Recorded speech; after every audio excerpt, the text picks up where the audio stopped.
todas as provas que eu já passei, é bem difícil, Senhor. A gente às vezes ouviu acusações do vil tentador.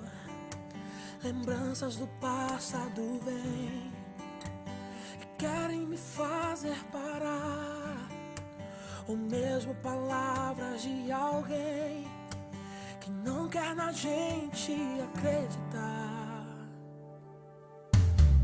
E quase parando, sem força e vigor, a gente lê a palavra e encontra bastante poder pra vencer e continuar a jornada, e ver que o passado ficou pra trás, mas Cristo na cruz tudo já venceu. E saber que dele não lembra mais, eu canto pra glória de Deus. Nenhuma condenação há para quem está em ti, Jesus, cuja vida coberta está pelo sangue.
Quando a música esmorece e o resto desaparece, simplesmente a ti me achego,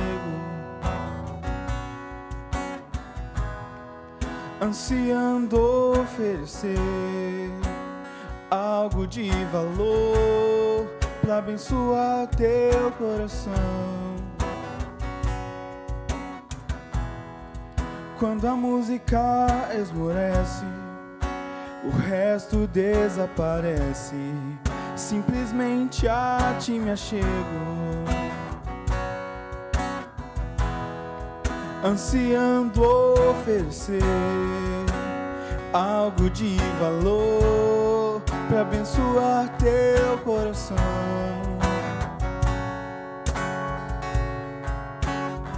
Mais que uma canção eu te darei, pois apenas uma canção não é o que queres de mim.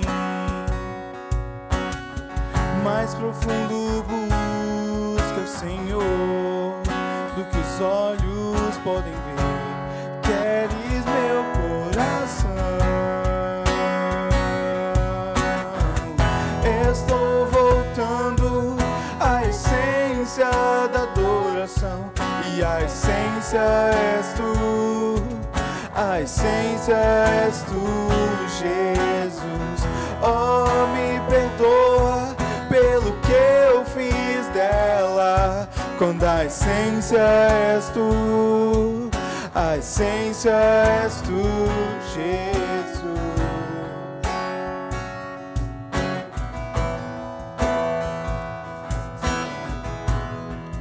Rei de imensurável valor, ninguém pode expressar quanto és digno. Embora seja pobre e fraco, tudo que tenho é teu, cada fôlego meu. Mais que uma canção eu te darei, pois apenas uma canção não é o que queres de mim. Mais profundo busca o Senhor, o que os olhos podem ver. Queres meu coração. Estou voltando à essência da adoração, e a essência és tu, a essência és tu, Jesus. Oh, me perdoa pelo que eu fiz dela, quando a essência és tu, a essência és tu, Jesus. Estou voltando à essência da adoração, e a essência és tu, a essência és tu, Jesus. Oh, me perdoa pelo que eu fiz dela, quando a essência és tu, a essência és tu, Jesus.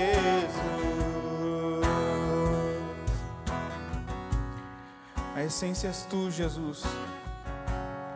Tu é a nossa essência, papai.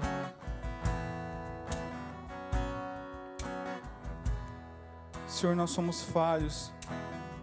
Somos falhos, Senhor, mas o seu nome ainda prevalece. O seu nome ainda permanece para sempre.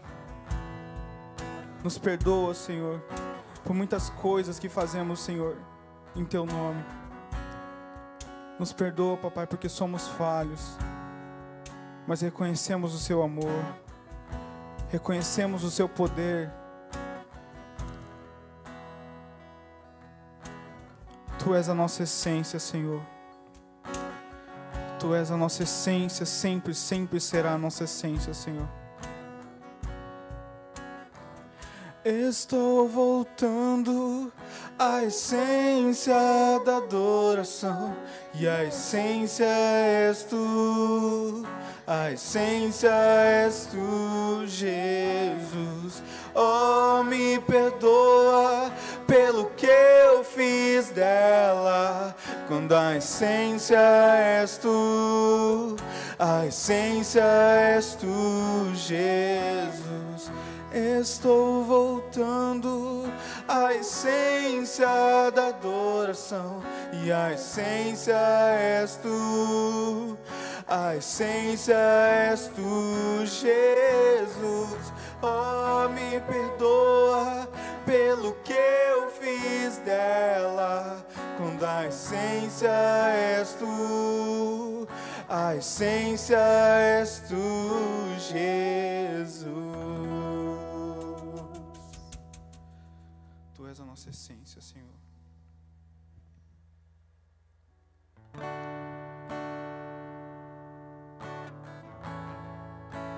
Vamos louvar o nome dEle, dizer o quanto Ele precisa e merece ser exaltado.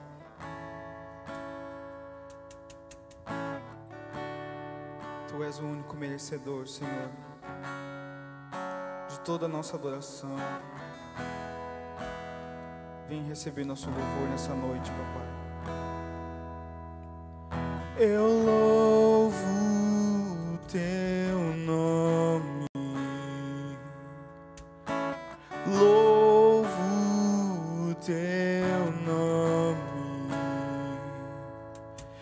o nome que está sobre todo nome.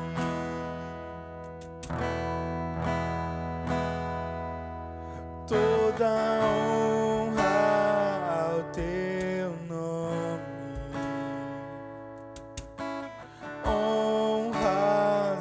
teu nome, o nome que é maior que todo nome. Seja exaltado, Senhor.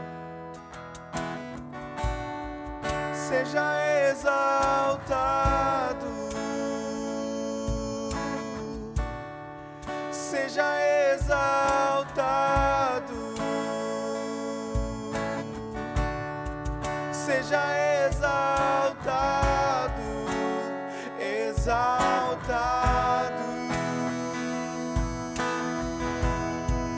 Seja exaltado, Senhor. Seja exaltado. Seja exaltado. Seja exaltado. Exaltado.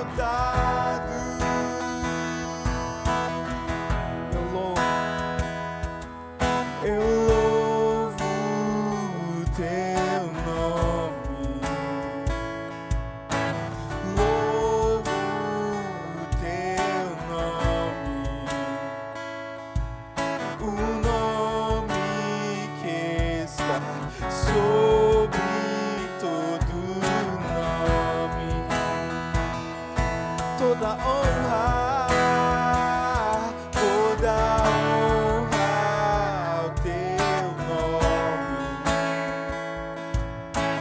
Honras ao teu nome. O nome que está sobre todo nome.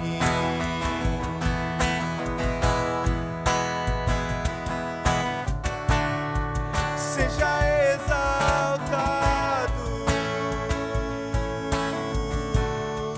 Seja exaltado. Seja exaltado. Exaltado.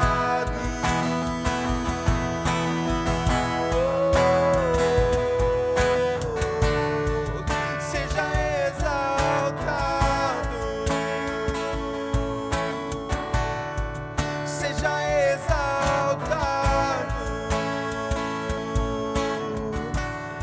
Seja exaltado. Exaltado. Teu nome é. Teu nome é vida. Teu nome é esperança em mim. A esperança em mim. Teu nome é amor, o amor que sempre me encontra, sempre me encontra.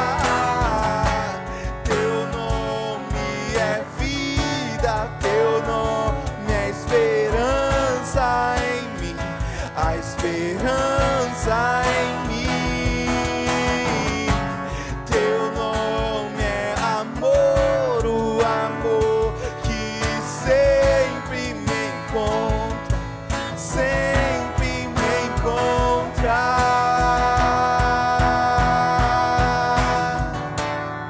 Seja exaltado.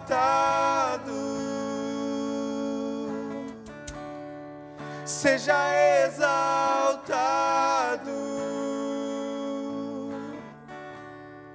Seja exaltado. Exaltado.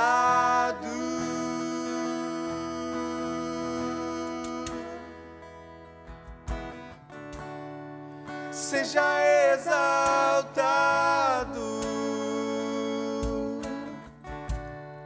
Seja exaltado. Seja exaltado. Exaltado.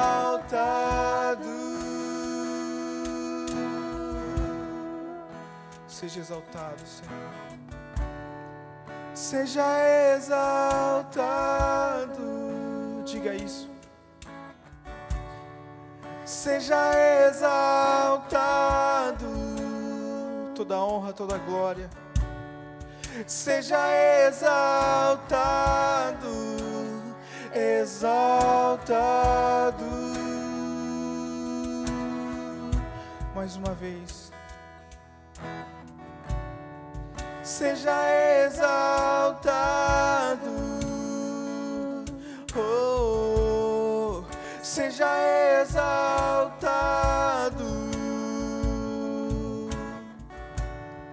seja exaltado,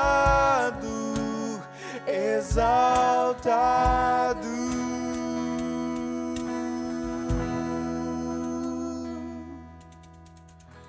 Nós te agradecemos e te louvamos em nome de Jesus. Seja exaltado, Senhor.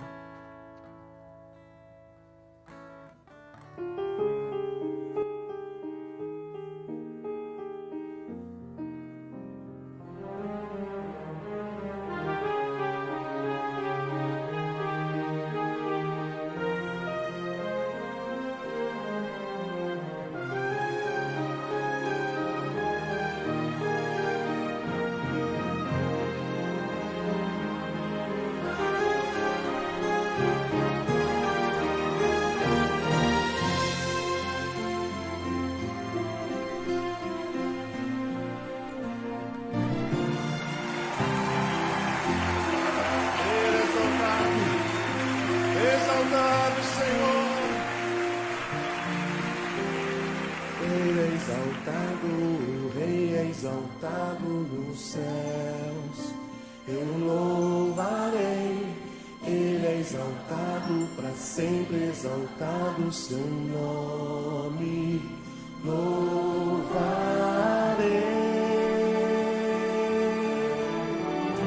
Ele é o Senhor, sua verdade vai sempre reinar.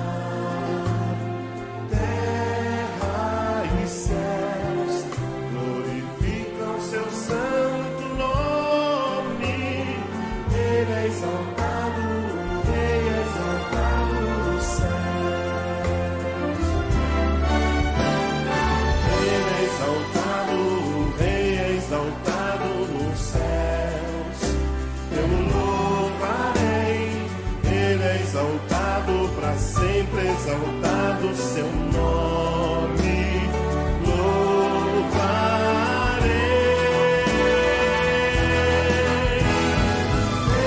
Ele é o Senhor, sua verdade vai sempre reinar. Terra e céus glorificam seu santo nome. Ele é exaltado,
Graça e paz, queridos e amados irmãos, ao alcance da nossa transmissão nesta quarta-feira maravilhosa, abençoada por Deus. e temos o privilégio de poder cultuá-lo e proclamar a sua palavra. Nessas últimas quartas-feiras, essa já será a terceira, nós estamos fazendo uma nova série. Eu sempre costumo pregar por séries, para dar um panorama mais completo sobre um assunto. E agora estamos falando sobre os nomes de Deus revelados em Cristo. E na semana passada nós falamos sobre o nome Jeová, de Yahvé, e já preparando, fazendo uma ponte para, a partir de hoje, a gente usar esse nome composto de Deus. E hoje nós vamos começar com o Jeová Jiré, o Senhor proverá, o Deus da provisão. E o desejo do nosso coração é que a gente seja muito abençoado na ministração e na edificação da vida de todos vocês e estimular a fé no Deus provedor. Vamos orar? Pai Santo, nós oramos ao Senhor em nome de Jesus, pedindo graça, sabedoria e misericórdia. Ao mesmo tempo que queremos abençoar os irmãos nos seus lares, outros lugares que eles estiverem ao alcance dessa transmissão, oramos para que o Espírito Santo, através da Tua palavra, produza fé, produza comunhão e intimidade com o Senhor, e isso os abençoe de uma maneira muito especial. Nós agradecemos a sua ajuda em nome do Senhor Jesus. Amém. Nós vamos ler no livro de Gênesis, capítulo 22, de 1 a 14.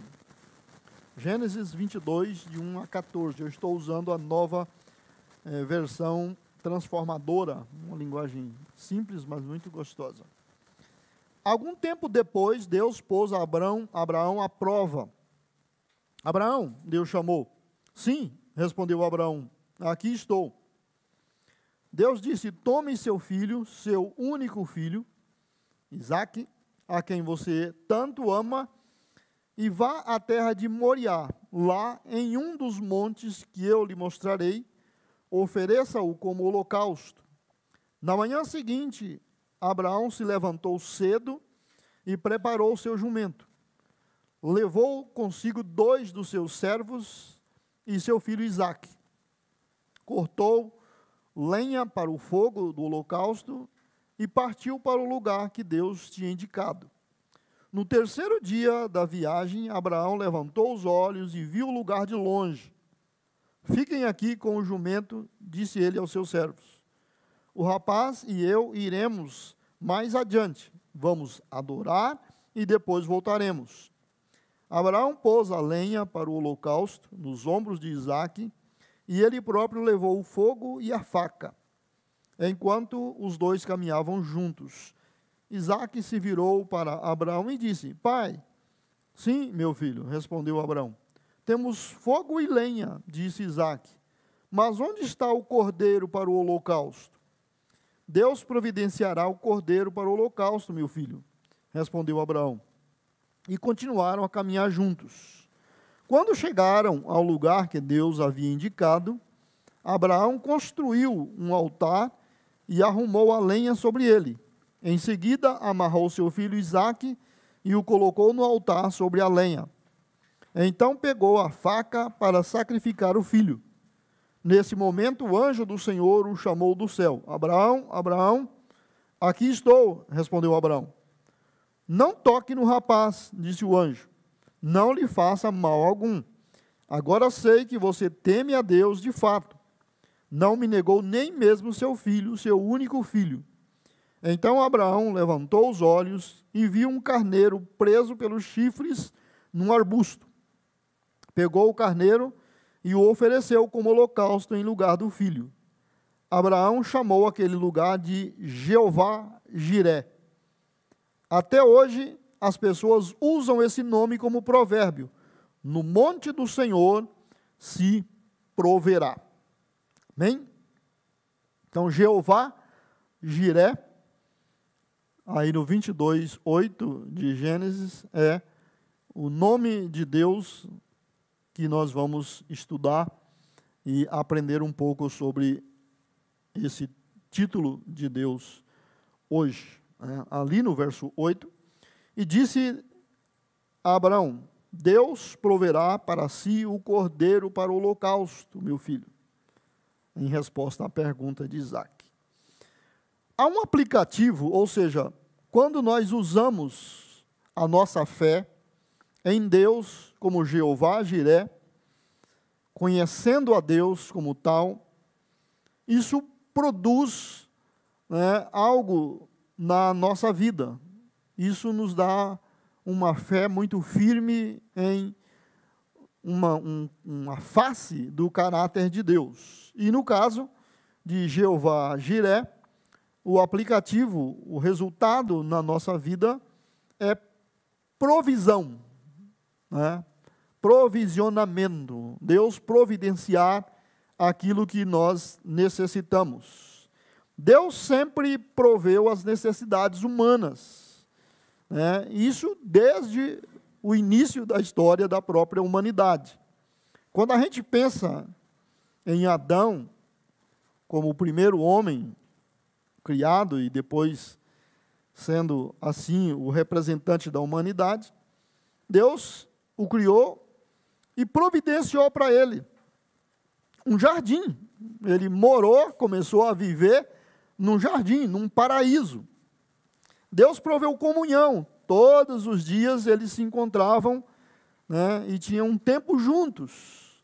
Deus proveu recursos. Adão tinha à sua disposição todos os recursos possíveis e necessários para uma vida feliz, bem-sucedida, próspera, sem necessidades alguma, né? Então, um jardim, comunhão, recursos, né? Uma esposa, né? Para quem gosta, Eva era a mulher mais bonita do mundo, né? A mulher mais bonita que Adão já tinha visto. E um presente de Deus para ele. Deus lhe proveu autoridade, né? Deus lhe proveu perdão, né? Tudo o que ele precisou antes do pecado, após o pecado, Deus continuou provendo todas as necessidades e até mais do que Adão e a humanidade sempre necessitou. Quando nós pensamos, por exemplo, num outro personagem, Noé, né? Deus lhe proveu salvação, preservação dele, da esposa, dos filhos e uma descendência futura. Deus lhe proveu a arca, né? Ensinou como fazer, deu todos os meios para que ele fizesse, deu tempo para que ele fizesse, né? Deu oportunidade de um recomeço para ele, para a família e para a humanidade. Então, em termos de provisão, Noé teve tudo, como Adão teve tudo, né, como nós temos. Se pensarmos na história de Abraão, que deu esse título a Deus, foi ele que usou essa expressão, que Deus era para ele Jeová Jiré, né? Deus deu a ele um destino, chamou ele da sua terra natal e falou que tinha uma promessa para ele, tinha uma terra para ele, né? Deu a ele uma pátria, já que ele deixou a sua, deu a ele promessas tão boas, tão firmes, né? E cumpriu todas elas. Umas ele viu nos seus dias, outras eram para o futuro, e elas foram acontecendo, e estão acontecendo, e acontecerão. Deus lhe deu prosperidade, ele era um homem rico, se tornou mais rico, e quando terminou a vida, era muito rico. Então, não há nada, né, que o Jeová Jiré não proveja. E a lista de provisão de Deus é infinita, se pensarmos em nós e na humanidade, né, e em toda a nossas naturezas de necessidade, nossos meios que necessitarmos. Na experiência de Abraão, aqui, quando ele foi oferecer Isaac, nós temos a figura de Deus e seu plano de redenção. A Bíblia toda é o desenvolvimento da história da redenção. Adão pecou e Deus, já na primeira conversa com ele, fez uma promessa que Eva teria um filho, que o casal teria um filho, e da descendência deles, né, alguém seria o redentor, alguém esmagaria a cabeça da serpente. Então, de lá para cá, de Gênesis 3,15 para frente, tudo que tem na Bíblia é o desenvolvimento da história da salvação, da história da redenção. Então, aqui Abraão, em Abraão nós temos a figura de Deus e seu plano de redenção sendo providenciado, por obra de amor e graça. Aqui, por exemplo, nessa história que nós lemos, do verso 1 ao 14, do capítulo 22 de Gênesis, nós usamos, quando se fala em teologia, em estudos bíblicos, de figuras, de tipos. Então, aqui, Abraão é um tipo, é o tipo de Deus que dá o seu filho em sacrifício da humanidade. Deus deu seu filho para vir a esse mundo e morrer por nós, para ser sacrificado, e aqui Abraão está fazendo esse papel de dar o seu filho em sacrifício. Então, Abraão é um tipo de Deus Pai. Isaac aqui desempenha um tipo também, e até mais de um, já que numa única pessoa, a única pessoa perfeita e completa que pode significar tudo é Jesus. Os outros são temporários, passageiros, por isso às vezes tem até que duplicar os papéis, ou em mais de uma figura.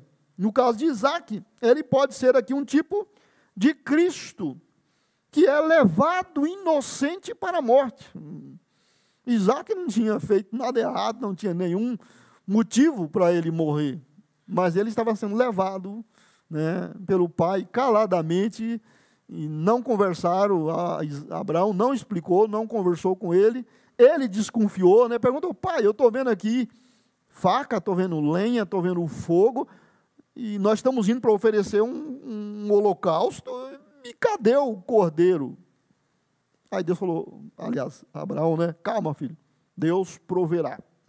Então, Isaac, nesse sentido, é Cristo, é um tipo de Cristo, o cordeiro, uma vítima inocente.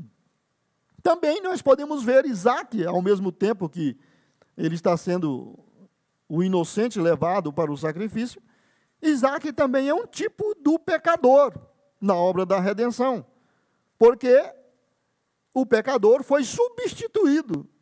Ao invés de morrer, alguém o substituiu. Então, Isaac estava condenado a morrer, e na hora H, Deus interviu e alguém o substituiu. Então, nesse sentido, Isaac é um tipo do pecador.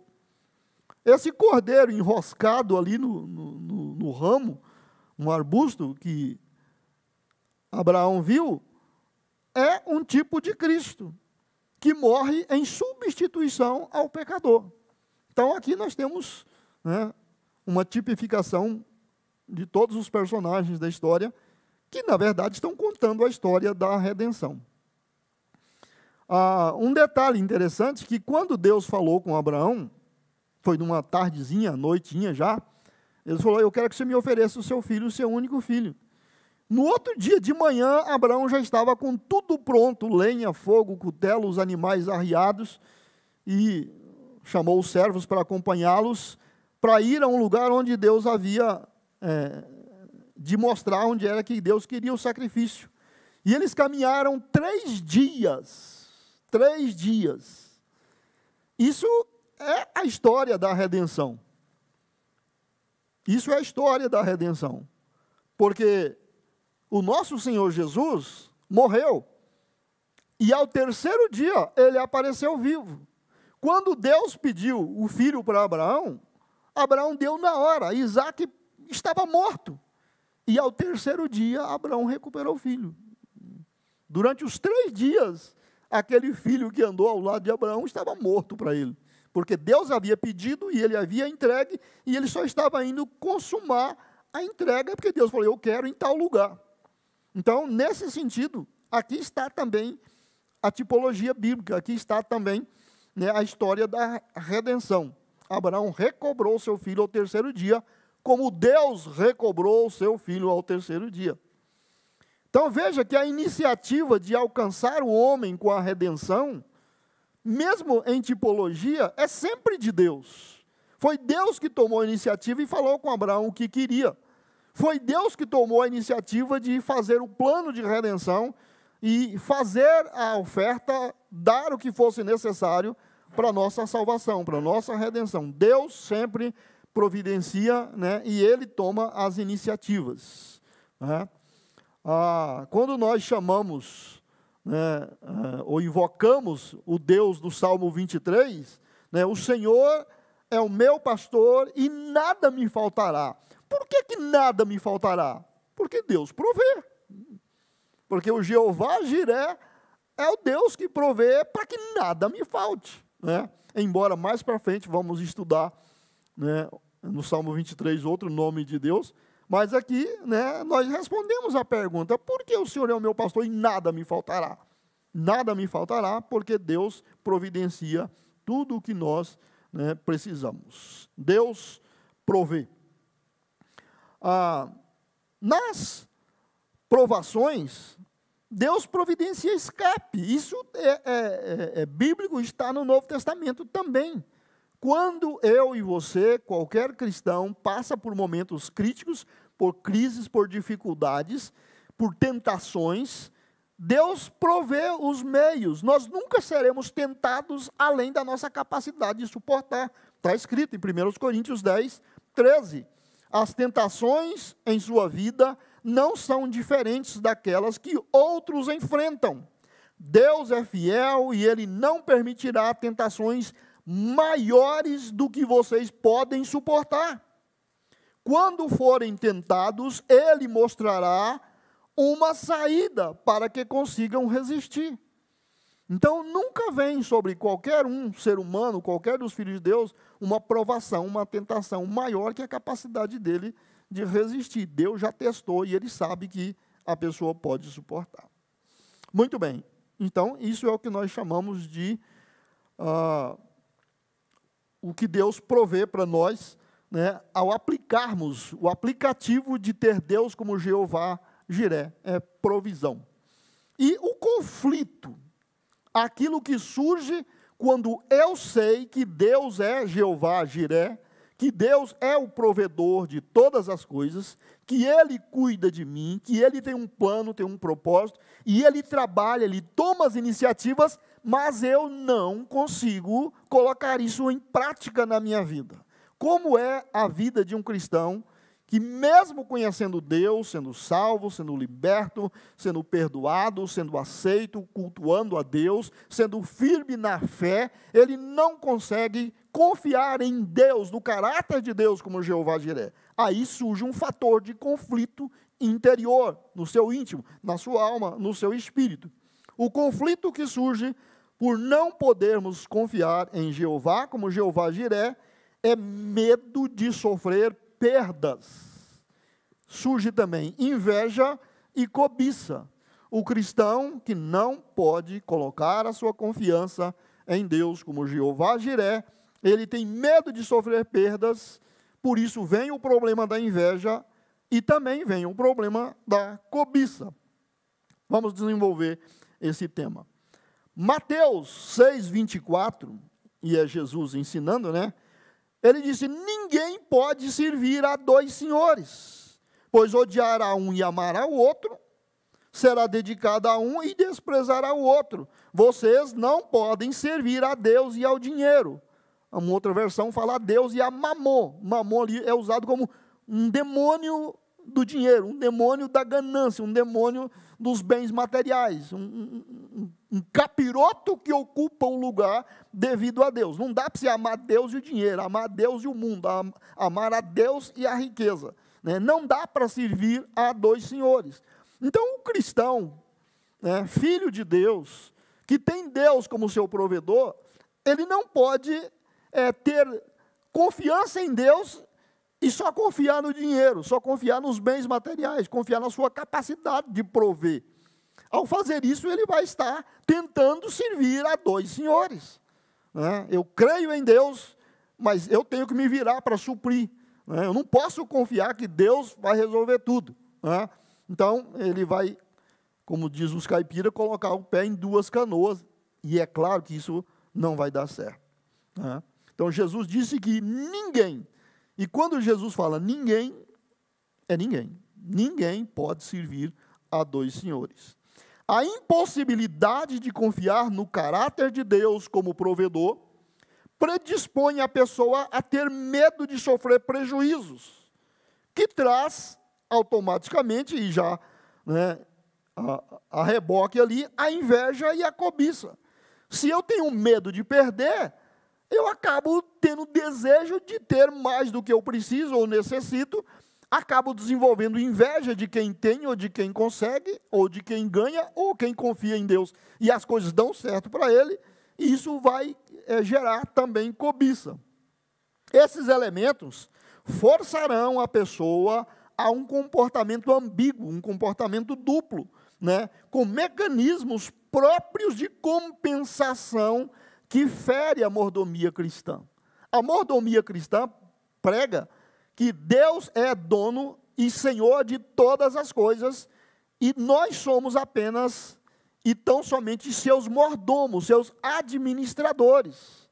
Se eu não posso crer que o meu Senhor, dono de todas as coisas, cuida de mim e vai prover o que eu preciso, né, nesse caso, então, eu tenho que me virar e eu tenho que desenvolver meios de compensar aquilo que eu não acredito que Ele vai suprir. Eu tenho que dar um jeito de adquirir as coisas, conservar as coisas e cuidar disso, porque se eu não cuidar, quem é que cuida por mim? Né? E é claro que isso fere a mordomia cristã. Né? Muito bem. Lá em Gênesis 13, de 7 a 12, tem exemplo. Eu vou dar uma série de exemplos bíblicos de personagens que trabalhou bem a mordomia. E Abraão é um bom exemplo disso, não só no tema que ele criou, né, dando esse nome a Deus, mas em outras situações. No capítulo 13, do 7 ao 12, Deus tinha dado a ele a promessa da terra. E ele e o sobrinho Ló, que morava com ele, os dois tinham muito gado.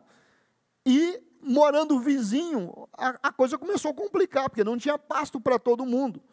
E os pastores dos rebanhos de um e de outro começaram a ter atritos e começaram a ter conflitos. E a terra era de Abraão, a promessa era de Abraão, a Ló estava vindo na carona do tio. Aí Abraão chama ele e propõe uma resolução. 13, do 7 ao 12, eu vou destacar especialmente que o verso 8 e 9, mas do 7 ao 12 tem um texto completo, se você quiser olhar. Então Abraão disse a Ló: não haja conflito entre nós ou entre nossos pastores, afinal somos parentes próximos. A região inteira está à sua disposição. Escolha a parte da terra que desejar e nos separaremos. Se você escolher as terras da esquerda, eu ficarei com as terras da direita. Se preferir as da direita, eu ficarei com as terras da esquerda. Veja bem, a terra era dele, a promessa era dele, ele que estava trazendo o sobrinho a reboque, e ele falou: escolha. E se você lê o texto, né, você vê que Ló deu uma olhada, já conhecendo a região, ele viu uma região muito rica, muito próspera, de pastagens. Ele escolheu a melhor parte e deixou o deserto para Abraão. E Abraão: Deus te abençoe, estou indo. Então, isso é sinal de uma pessoa que confia que Deus vai prosperá-lo. Eles não poderiam falar: olha, vamos fazer o seguinte, metade dessa terra de pastagem para você, metade para mim, metade do deserto para você, metade para mim, e a gente vive feliz. Ok? Ok. Não, ele falou: pode escolher, fique à vontade. E Ló escolheu, e Abraão seguiu a sua vida, né? E você vê que Ló é menos famoso que Abraão. Muito bem. Mais para frente, né, a boa escolha de Ló o levou para o cativeiro. Foi preso com família, com os reis da região onde ele estava. E quem é que foi salvar a pele do sobrinho? Abraão. Abraão resgata Ló, e depois de resgatá-lo e resgatar os tesouros, os bens que haviam sido saqueados dos reis, né, que eram vários que foram saqueados, né? Abraão não aceita os bens, as coisas, né, que foram pilhados e que ele recuperou. O rei deu para ele falou que não aceitava por uma questão de não comprometer o seu testemunho, né? Isso aqui é no capítulo 14, do verso 21 a 24. O rei de Sodoma, que tinha perdido tudo, disse a Abraão: devolva-me apenas as pessoas que foram capturadas. Fique com os bens que você recuperou.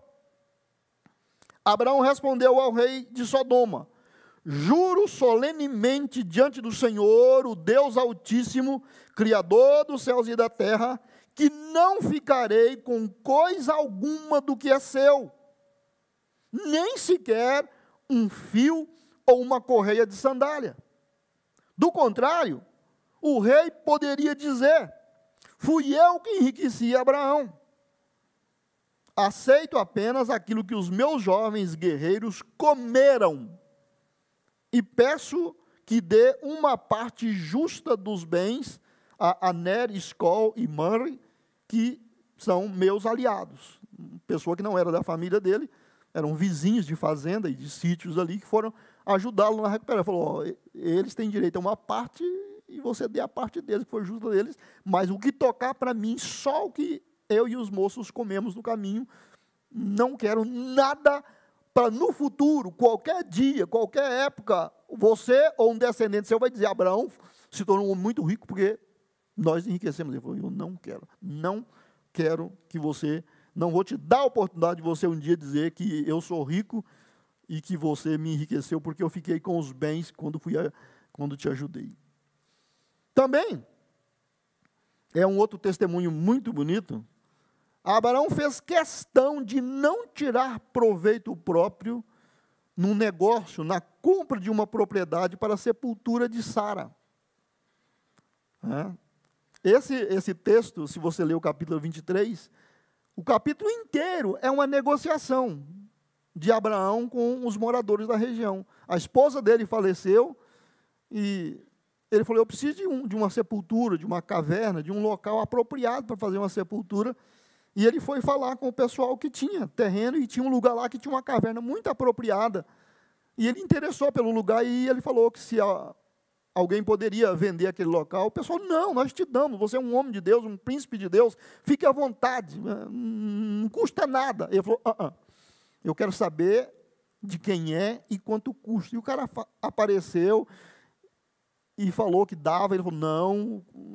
E ele falou: mas quanto custa? E até que negociaram, e o rapaz falou o preço, ele pagou o preço.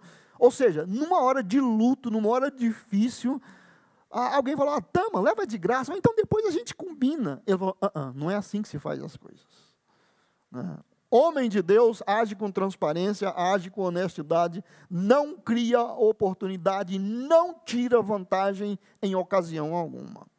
Eu vou usar aqui apenas o verso 15 a 19 do capítulo 23. Meu senhor, ouça-me, a propriedade vale 400 peças de prata. Mas o que é isso entre amigos? Vai, sepulte a sua falecida. Abraão concordou com o preço e pagou a quantia que Efron sugeriu. 400 peças de prata, pesadas de acordo com o padrão do mercado. E os hititas testemunharam a transação. Assim, Abraão comprou o pedaço de terra pertencente a Efron em Macpela, perto de Manre.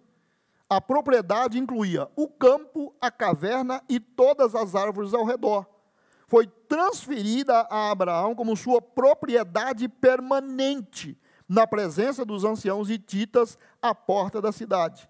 Então Abraão sepultou Sara. Então, depois que resolveu pendências de compra e venda e transferência de terreno, Então Abraão sepultou Sara, sua mulher, em Canaã, na caverna de Macpela, perto de Manre, também chamado de Hebron. E até hoje, se você for fazer turismo em Israel, você pode visitar esse túmulo de Abraão. Lá, ele sepultou Sara, depois, quando ele faleceu, os filhos dele o sepultou.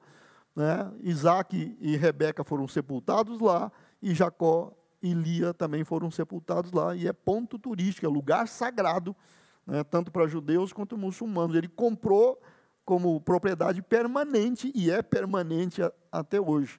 Então é um testemunho da honestidade de um homem de Deus, na confiança de Deus, prover e não depender de favores, e não tirar proveito, porque é uma hora difícil, uma hora que alguém está dando uma oportunidade, e mesmo que ninguém jamais fosse falar qualquer coisa, não. Quanto custa, quanto vale, qual é o preço de mercado, vamos fazer as coisas da maneira certa.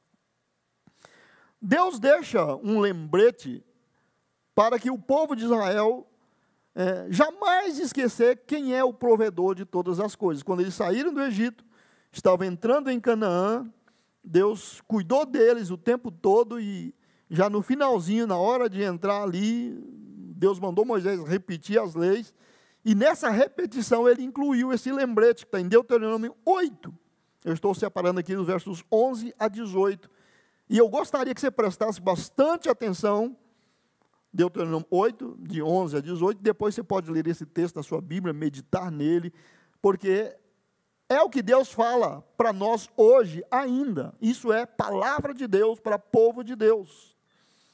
Tenham cuidado para que, em meio à fartura, não se esqueçam do Senhor, seu Deus, e desobedeçam aos mandamentos, estatutos e decretos que eu lhes dou. Quando ficarem satisfeitos e forem prósperos, quando tiverem construído belas casas onde morar, e quando seus rebanhos tiverem se tornado numerosos, e sua prata e seu ouro tiverem se multiplicado, junto com todos os seus bens, tenham cuidado. Não se tornem orgulhosos e não se esqueçam do Senhor, seu Deus, que os libertou da escravidão da terra do Egito, na terra do Egito. Ele os guiou pelo deserto imenso e assustador, cheio de serpentes venenosas e escorpiões, uma terra quente e seca, e lhes deu água da rocha. Sustentou-os no deserto com maná, alimento que seus antepassados não conheciam, para humilhá-los e prová-los para o seu próprio bem. Fez tudo isso para que vocês jamais viessem a pensar: conquistei toda esta riqueza com minha própria força e capacidade. Lembrem-se do Senhor, seu Deus. É Ele que lhes dá força para serem bem-sucedidos, a fim de confirmar a aliança solene que fez com seus antepassados, como hoje se vê. Então, pessoas, como se diz, sobe numa gilete e já começa a cantar de galo, né? É só sair um pouquinho da miséria, melhorar um pouquinho de vida, já bate no peito, se torna arrogante. Eu subi na vida, eu conquistei, eu cheguei aqui com meus esforços, com a minha força, com a minha sabedoria, eu paguei o preço, eu sou porque eu sou. Deus disse: olha, menos. Sou eu, né? Lembrem-se do Senhor, seu Deus. É Ele que lhes dá força para serem bem-sucedidos. Né? Um mínimo detalhe, Deus pode estragar os planos de qualquer um. Ele não precisa muito para isso. Um vírusinho chamado corona é capaz de derrubar qualquer grandão. O princípio espiritual de culto a Deus, praticado por Davi, é outro testemunho da confiança em Deus como provedor. Né? Eu vou ler 2 Samuel 24. O contexto disso aqui, rapidamente: houve uma praga, houve pecados muito graves, e houve uma pandemia, né? E milhares de pessoas morreram, né? E aí, então, Deus mandou uma palavra para Davi, para ele ir a um local e oferecer um sacrifício, um holocausto, sacrificar um animal, e ao fazer isso, a praga cessaria. E aí, então, ele foi nesse lugar, né, na periferia de Jerusalém, né, e comprou um terreno e fez um altar, né, e aqui esse texto narra o final dessa história. Agora, um outro detalhe histórico. Esse local que Davi foi e comprou a chácarazinha do rapaz e ofereceu o holocausto, é o mesmo lugar que Abraão teve há muitos anos para oferecer Isaac. Ele viajou de onde ele morava 3 dias até chegar no monte onde depois Deus mandou Davi oferecer. É muito curioso isso. Segundo de Samuel 24, 24, né, o Davi chegou lá e falou para o homem, o dono era um senhor da região ali chamado Araúna, que ele queria. Não, está aqui, ó, te dou os bois, te dou os aparelhos dos carros, do trabalho aqui, tudo, é só o senhor oferecer o holocausto e Deus te abençoe. E Davi respondeu para ele. O rei, porém, respondeu a Araúna, não, faço questão de pagar tudo. Não apresentarei ao Senhor, meu Deus, holocaustos que nada me custaram. Então Davi pagou 50 peças de prata pela eira, pelo sítio e pelos bois. Quanto custa a sua chácara? Quanto custa seus bois? Quanto custa os aparelhos aqui? Somando tudo, custa tanto. Davi pagou. Falou, eu nunca vou oferecer ao meu Deus holocaustos que não me custem nada. Isso é um princípio de culto. Se você serve a Deus, se você cultua a Deus, e isso não te custa nada, coisa que não custa nada, não vale nada. Oferta para Deus que não tem custo, que não tem preço para você, que não é fruto do seu trabalho, do seu esforço, da sua bênção, daquilo que Deus te proveu, você tirar proveito, né, pedir desconto no dízimo, pedir desconto na oferta, né, eu vou comprar para Deus, mas eu vou pichinchar, isso não é bíblico, isso não é cristão, né, é um princípio espiritual. Não oferecerei, não apresentarei ao Senhor meu Deus holocaustos que não me custam nada. Então, se você só vai, digamos, quando a gente ir no culto presencial, o dia que eu não estiver tão cansado, o dia que eu não estiver preocupado, o dia que eu não tiver outra coisa para fazer, o dia que eu tiver tempo, o dia que der certo eu vou. Isso, ou seja, o seu culto não custa nada, não vale nada. Você está indo lá porque, inclusive, você não tem algo melhor para fazer. Eu vou dar uma oferta para Deus, porque está sobrando, isso aqui não vai fazer falta. Então, não precisa de fé para isso. Isso não vale nada, isso não tem preço, isso não tem serventia, isso não é adoração. Davi se mostra muito generoso e reconhece Deus como a fonte de tudo. Já no final da sua vida, no final do reinado, ele queria construir um templo e Deus falou, você não vai fazer isso, você não pode fazer isso. Eu te chamei para libertar Israel, ser um grande rei, colocar a casa em ordem, seu filho vai construir. E ele, então, vou preparar o que eu puder e deixar, e o rapaz constrói depois.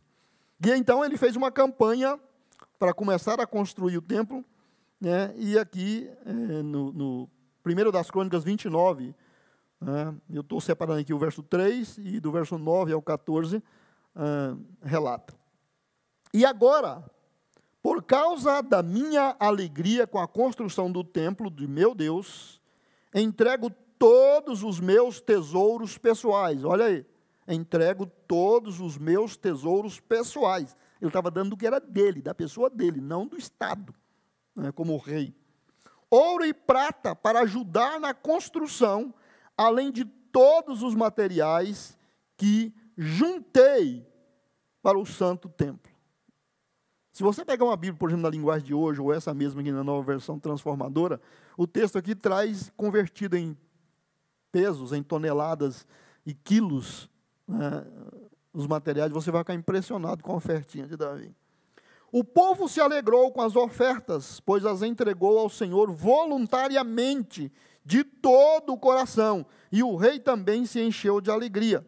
Então Davi louvou ao Senhor na presença de toda a comunidade. Ó Senhor, Deus de nosso antepassado Israel, louvado seja para sempre.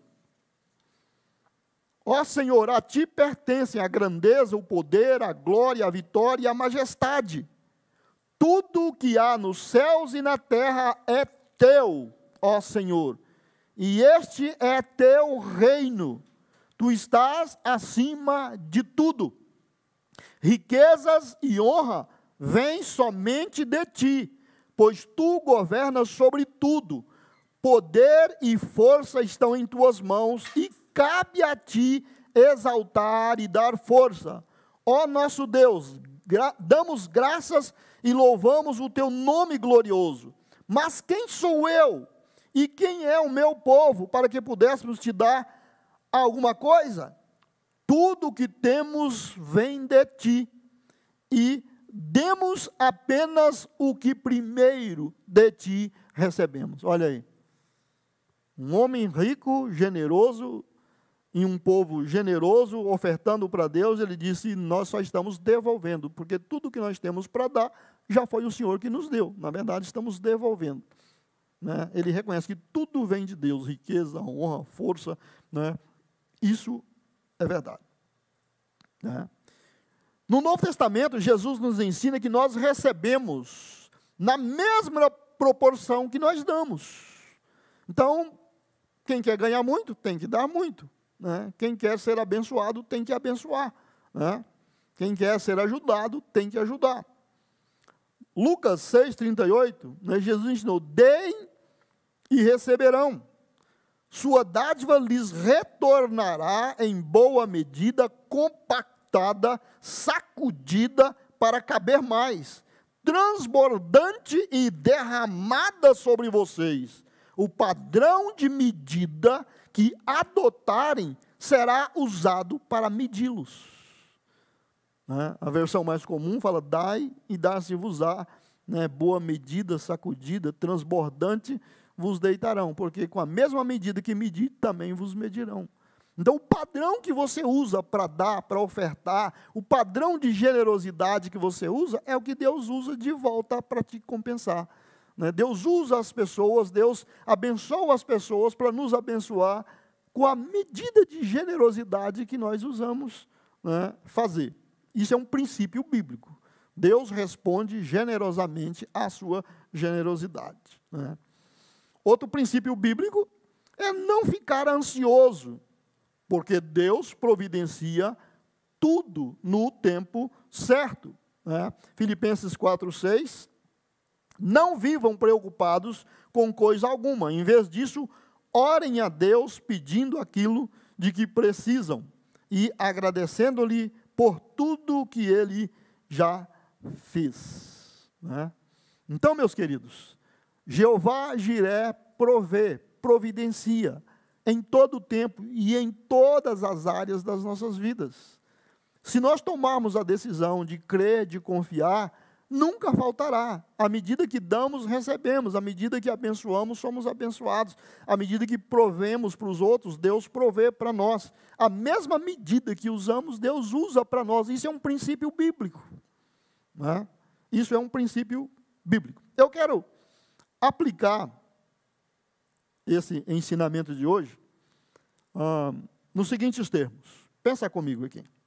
Primeiro, a maior manifestação de Deus como Jeová Jiré em nosso favor está em Jesus Cristo.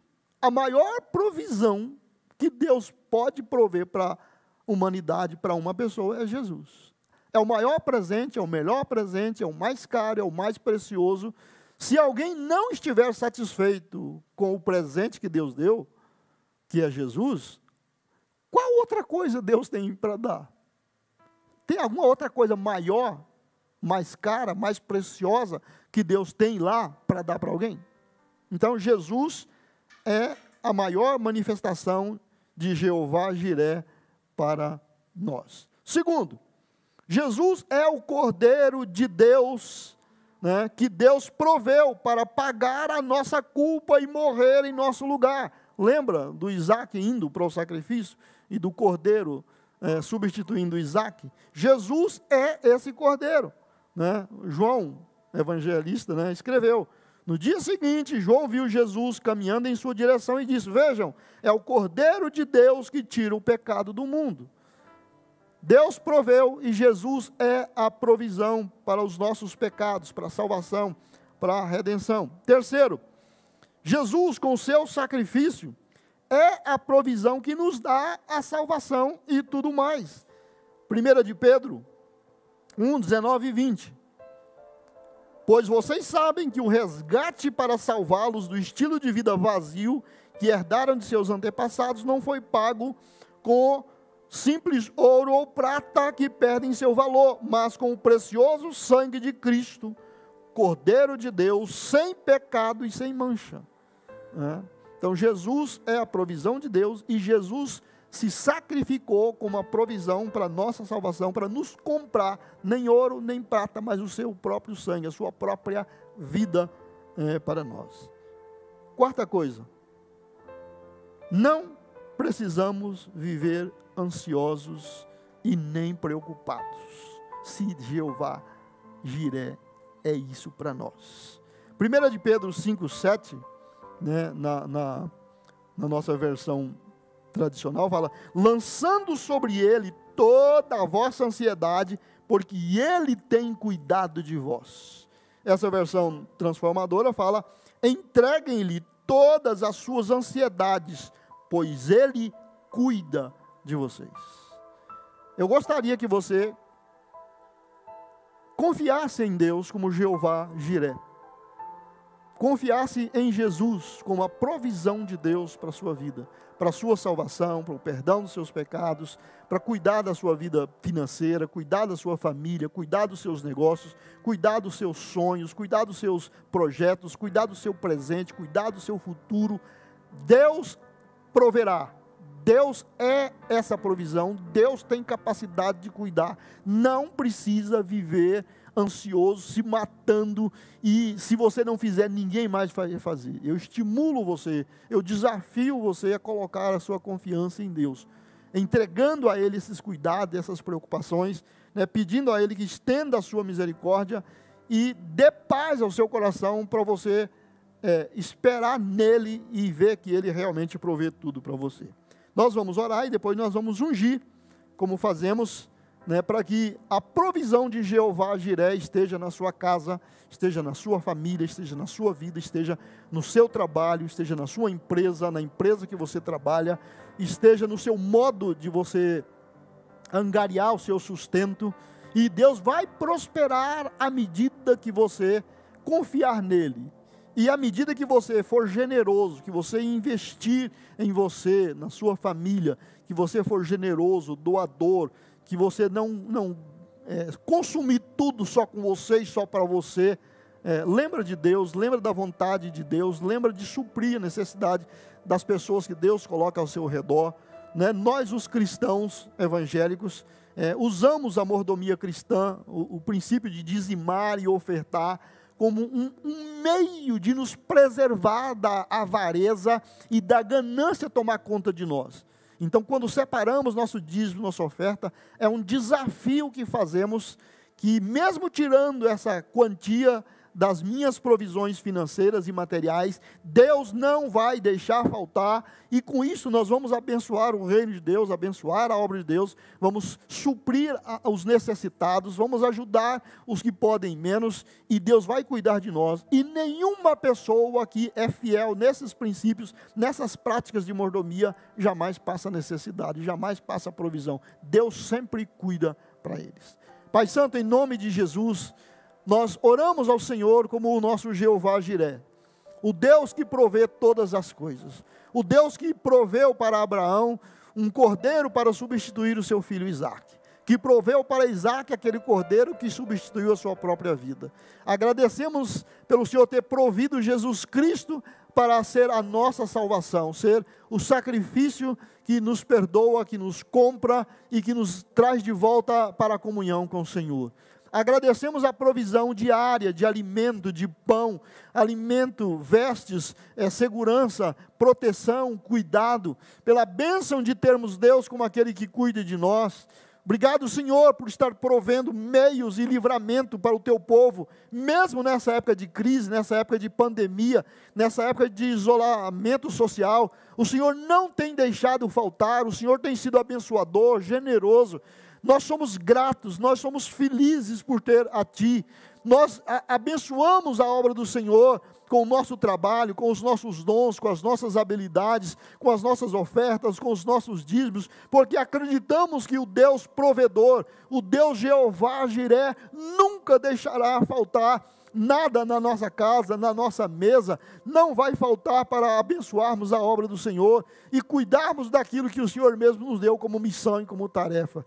E assim, Senhor, nessa noite nós oramos abençoando o lar dos teus filhos, a provisão do Senhor em todas as áreas. Não deixe faltar o pão de cada dia, as vestes, ó Deus, tudo aquilo que for necessário, que os negócios, que os empreendimentos, que os sonhos, que os projetos de vida, ó Deus, é a tua palavra que promete. E o Senhor disse ali, que nós lemos em Deuteronômio 8, que o Senhor não vai permitir faltar nada, mas que não sejamos orgulhosos nem arrogantes para achar que nós somos capazes e competentes de cuidar tudo. Naquele deserto escaldante, sem água, sem nenhum tipo de recursos, o Senhor supriu para o teu povo por 40 anos, sem nada faltar, para eles serem humilhados, para eles se tornarem humildes, e eles reconhecerem que só Deus poderia lhes garantir aquelas provisões. Se o Senhor fez aquilo naquela época, naquelas condições, o que o Senhor não pode fazer hoje? O que o Senhor não pode fazer por mim? O que o Senhor não pode fazer por nós? Portanto, Senhor, nós descansamos na tua capacidade, na tua suficiência, e nós te adoramos como Deus provedor, como Jeová Jiré, o Deus da nossa confissão, em nome de Jesus, para a glória do Senhor. Amém? Vamos ungir? Ungir para o Jeová Jiré abençoar, te abençoar, abençoar as suas finanças, abençoar o seu trabalho, abençoar sua fonte de renda, né? Qualquer que seja ela, Deus é fiel e Deus é capaz de suprir e prover em todo o tempo, né? O Brasil está em crise, milhares de pessoas desempregadas, mas tenha fé, nada está fora do controle de Deus, né? Você mesmo pode estar passando por uma situação complicada aqui em Guararapes, ou alcance da nossa transmissão. Não deixe o seu coração, né, se desesperar e entrar numa corrida desenfreada, caçando soluções. Deus é a solução. Creia, acredite, confie em Jeová Jiré. Senhor, nós ungimos os teus filhos aqui, simbolicamente, representando a todos os que estão em casa ou em outros lugares, que também estão ungindo e ministrando a bênção do Senhor sobre eles. Nós agradecemos por toda a provisão, que não falte nada, que todos os teus servos, todos os teus filhos, as suas famílias, em tudo sejam providos e supridos por ti. Em nome de Jesus te damos graças e rendemos glórias e honra a Jeová Jiré. Em nome do Pai, do Filho e do Espírito Santo.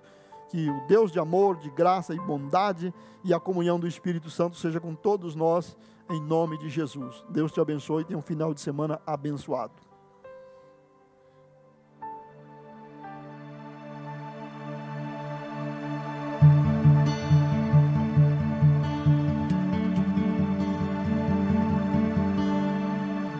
No início eras a palavra,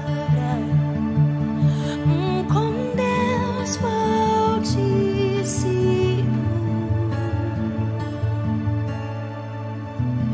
O mistério de tua glória, Cristo em ti se revelou. Oh, quão lindo esse nome é! Oh, quão lindo esse nome é! O nome de Jesus, meu Rei. Oh, quão lindo esse nome é! Maior que tudo Ele é. Oh, quão lindo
morte venceste, o véu tu rompeste, a tumba vazia agora está. O céu te adora, proclama a tua glória, pois ressuscitaste, vivo estás. És invencível, inigualável, hoje e pra sempre reinarás. Teu é o reino, tu é a glória, e acima de todo nome estás. Poderoso esse nome é, poderoso esse nome é, o nome de Jesus, meu Rei. Poderoso esse nome é, mais forte que tudo.